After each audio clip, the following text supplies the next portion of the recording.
میں حضور کے صحابی ہے حضرت عبداللہ ابن عباس، نبی کریم علیہ السلام کے چچا زاد ہوئی، مسجد نبوی شریف کے اعتکاف بیٹھے ہوئے حضور کے روضہ انور کے پاس۔ ایک شخص مسجد شریف لے آ کے بیٹھا تو وہ بڑا پریشان تھا۔ حضرت عبداللہ بن عباس رضی اللہ تعالیٰ عنہ اس سے فرمانے لگے کیا بات ہے، پریشان لگتے؟ یہ بیدی شریف نے امام البیقی نے اس پہ لکھا ہے۔ انہوں نے کہا میں مقروض ہوں اور مجبور ہوں، میرے پاس قرض چکانے کے پیسے نہیں ہیں،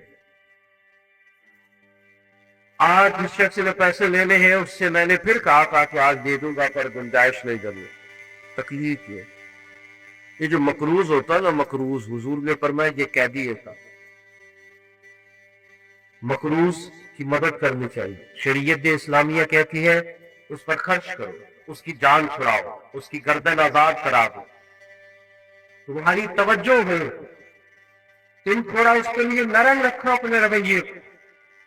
کوئی شخص نے کہا حضور میں مقروض ہوں، تکلیف میں، حضرت عبداللہ بن عباس رضی اللہ تعالیٰ عنہ فرمانے لگے میں اگر تیرے ساتھ چلوں تو تیرا مسئلہ حل ہوتا ہے۔ میں نے کہا حضور آپ چلے تو پھر تو کیا ہی بات، آپ کو زیادہ توجہ کرنی پڑے گی میری بات پر۔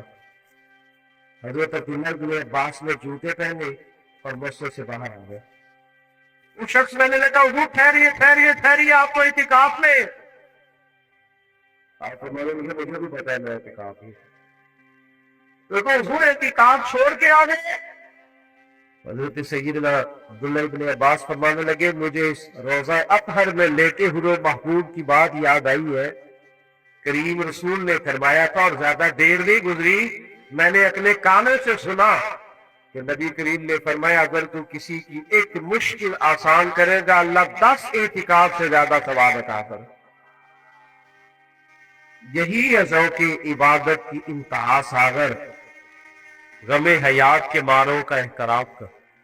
اور بھائیوں کسی کی مدد کرنا، کسی کے کام آنا، دکھ سکھ میں کسی شخص کے ساتھ شریک ہونا، اس کے لیے اپنے سینے کو کشادہ کرنا، پیار کرنا، محبت کرنا، اس کو سیکھنا چاہیے، اپنے دل کے اندر اس کے لیے جذبہ پیدا کرنا چاہیے۔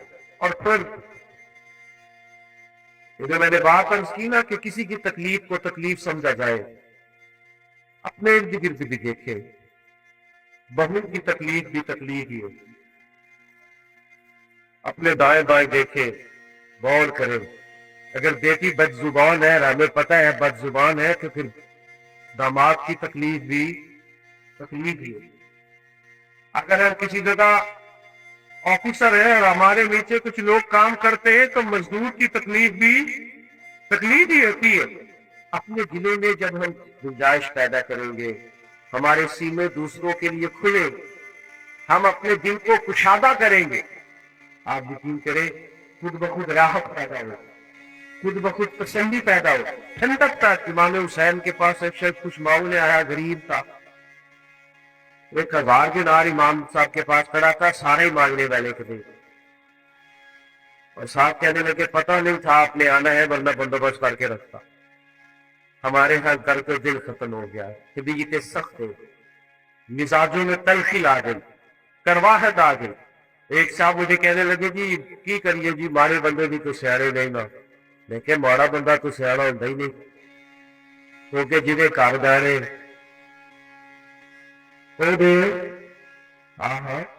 میری غربت نے کیا مجھ کو زمانے میں بدنام، وہ تیری دولت ہے جس میں تیرے عیب کے پا رہتے ہیں۔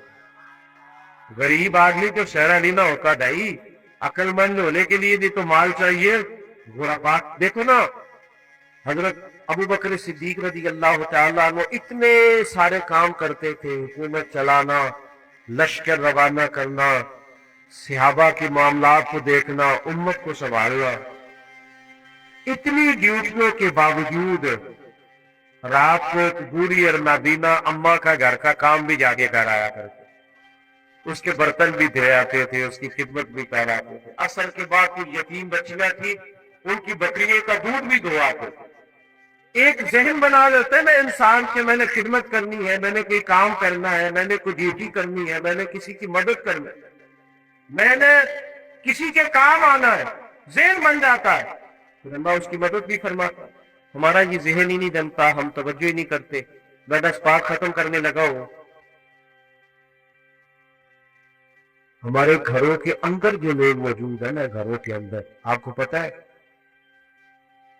سیدہ عائشہ صدیقہ رضی اللہ تعالیٰ عنہ فرماتی ہے حضور جب تک گھر میں رہتے تھے گھر کا کوئی نہ کوئی کام ہی کرتے رہتے، باہر بڑی ڈیوٹی کر کے آئے ویسا صاحب، لیکن گھر آ کے سوچا گھر والے بھی تو آگ کے سامنے کھڑے ہیں، تو احساس گھر والوں کا بھی احساس، اور سب سے زیادہ گھر میں جو بوڑھے ان کا احساس۔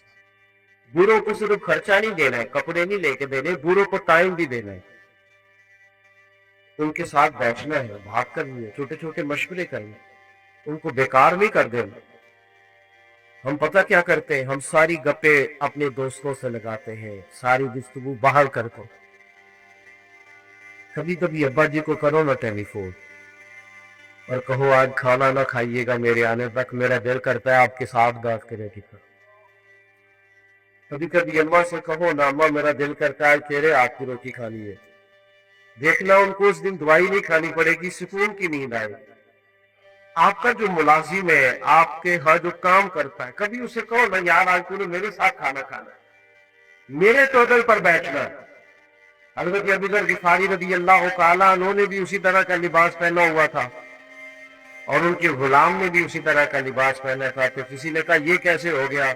اور میں جب سے حضور کا کلمہ پڑھا ہو گیا، آقا اور غلام نے اس طرح کا لباس پہننا شروع کر دیا ہے۔ بھائیو اپنے گھروں میں ایک بچہ حضور کے ساتھ، حضور اس کے ساتھ محبت کر رہے تھے، پیار کر رہے تھے، تو ایک شخص کہنے لگا آپ بچوں سے بڑی محبت کرتے، میں تو ٹائم نہیں دیتا۔ یہی مسئلہ ہوتا ہے نا، کچھ لوگ کہتے ہیں جی میں بچے جانے ان کی اماں جانے، جی آپ بڑا ٹائم دیتے، میں تو نہیں بچوں سے اتنا پیار کرتا۔ حضور فرمانے لگے اگر اللہ نے تیرے دل سے رحمت نکال لی ہے تو میں کیا کروں، مجھے تو اس نے رحمت للعالمین بنا ہے۔ سارا وقت باہر میں گزارے، اپنے گھر میں ٹائم دے، اپنے بچے کو وقت دے، اپنے ماں باپ کو ٹائم دے، بہن بھائیوں کو ٹائم دے، اہل خانہ کو ٹائم، اپنے اندر دوسروں کا احساس یقین کرے۔ اگر دوسروں کے احساس میں انسان جینا شروع کر دے تو زندگی ویسے بڑی سونی ہے، خوبصورت لگنے لگے سارا کچھ، لیکن ہم یہ کام کرتے ہمیں نہ بس اپنے کھانے سے، سونے سے، اپنے آرام سے، اپنی سہولیات کو فرصت نہیں ملتی، اس کا نتیجہ یہ نکلتا ہے کہ دل سخت ہونے لگ جاتا ہے، آہستہ آہستہ انسان خود غرض ہونے لگتا ہے، وہ اپنوں کے بارے میں بھی اس کا رویہ مثبت نہیں رہتا۔ تو یہ چند ایک گزارشات اس لیے آپ کی خدمت میں عرض کی ہے کہ اپنے دلوں کو ہم نے نرم کرنا ہے، مطمئن رکھنا ہے۔ حضور علیہ السلام کی یہ جو خوبصورت زندگی کا پہلو ہے کہ نبی پاک دوسروں کو پریشان دیکھ کر پریشان ہو جاتے، حضور دوسروں کو سکھی دیکھ کر خوش ہو جاتے، اس پہلو پر ہم نے غور کرنی ہے۔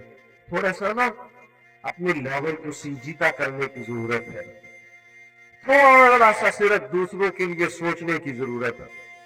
اگر انسان کا وہ امام غزالی فرمایا کرتے وہ تو بانٹنے کا ذوق تو پیدا کر، اللہ بانٹنے کی توفیق بھی عطا کر دے۔ تو شوق میں پیدا کرنا، جرے اندر شوق ہی نہیں تو شوق پیدا کرے۔ اللہ تعالی ہماری حاضری کو قبول فرمائے، اللہ تعالیٰ اس محفل کے اپنی بارگاہ میں مستجاب اور قبول فرمائے۔ محفل ابھی جاری رہے گی، آپ نے چھوڑنا نہیں ہے۔ میں دعا گو ہوں اللہ تعالیٰ بھائی فیصل صاحب کے والدین پر خاص رحمت فرمائے اور خاص کرم نوازی فرمائے، ان کے پورے خاندان پر اللہ تعالیٰ رحمت فرمائے۔ تو محفل آپ کی جاری رہے گی، آپ نے محفل میں شامل ہوں۔